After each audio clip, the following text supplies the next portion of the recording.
Japanese signings have arrived in Wellington. How are they settling in? Very well. Their agents came as well from Japan to help that transition period.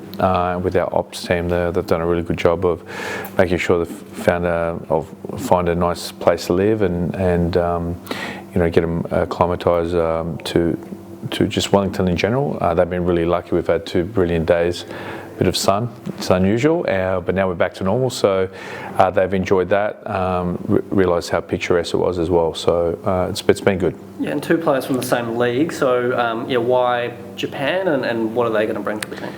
I wouldn't say it's coincidence. I think it's more just timing than anything. It was more, I went to Japan for coaching exercise, just to better myself and for my development, and then stumbled across a couple of agents, and I was able to network, and when the opportunity for those 2 players to be scouted, I basically jumped on it. Nagasawa is a very experienced, very influential player at his time at Urawa. And then at Nagoya as well, and then at Sendai at the moment, they've been fighting for promotion, and he's one of the best players. So his nickname there is a sensei because he's essentially like a captain for the team when he came in there, and then they went on a bit of a run because of him. So I need that in my team as well. And the same with Hideki as well. Great caliber.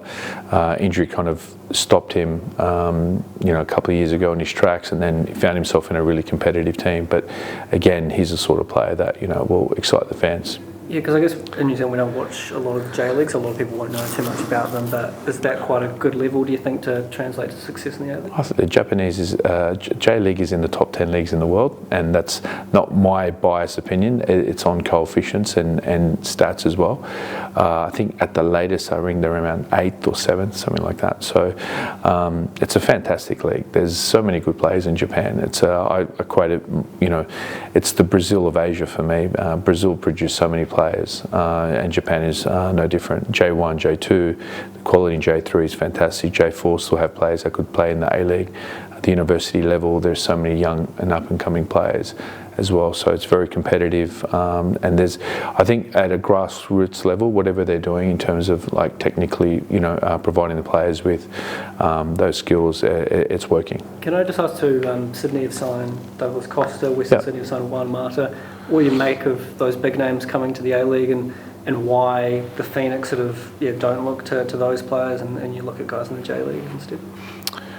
You probably need to ask those clubs why they sign those players. I think their pedigree is unmatched. I think Douglas Costa will even if he's playing at 80%, he's going to absolutely light up the league. Mata probably a bit of a different category. He hasn't played as much, but still a quality player. I feel they probably feel like it's a strategic point, like they add value not only from a playing point of view, but also in terms of marketing point of view. And if it gets fans to the games, it's not a bad strategy. I think it's quite effective. For us, we have our own challenges. I don't think Wellington's the sort of place that if we bring someone like that, it's going to make a huge difference. For us, it's more about quality and building on what we did last year. Just on the 2 Japanese players, Chief, you've talked about how they can both play multiple positions. Yes. Does that mean we're likely to see them in multiple positions, or you'll work out where they're best suited for you at some point before the season starts? Yeah. So I think once the season starts, it will be a lot clearer about the way I contextualize their versatility. So you'll see in games there'll be more of an emphasis on a fluid build-up, which means that players can play in multiple positions or will find themselves in multiple positions during longer phases. So that's why I keep talking about being able to play in different positions as an asset, because sometimes my left-sided midfielder will end up as a left winger. Sometimes you'll end up as a left fullback. Sometimes you'll end up as a centre back. So that's the way we're moving. But without seeing the actual team play, it's very hard to quantify that. So you'll have to wait and see that. Do you mean in game? In game. Right. So players, your left fullback might end up playing wide left. Yeah. So that again, that will make more sense once the season starts. But it's more of this premise, and I think if you look at the way modern football's going at the moment. You know, coaching has become so niche and so detailed that a point of difference or an edge is the unpredictability. And so if you can have fluid build-up, which means that you can have players interchanging, or this old concept of total football where players move in and out, it's harder to coach against. And if it's harder to coach against, then that gives you the advantage. Will it work at all times? No, because sometimes there can be a clunkiness, it comes down to chemistry, there's a lot of variables involved. But the most important is having the right players in the squad. So again, all these players that we're recruiting can play. I mean, if you look at Hideki's map for positional play, he's played in 9 positions. Kazuki, I think it's 6 or 7. So these are the right sort of players. How's Marco Rojas looking? He's looking fantastic. Every day he's getting stronger, he's getting more confident. I think he's loving the environment, which is very, very important.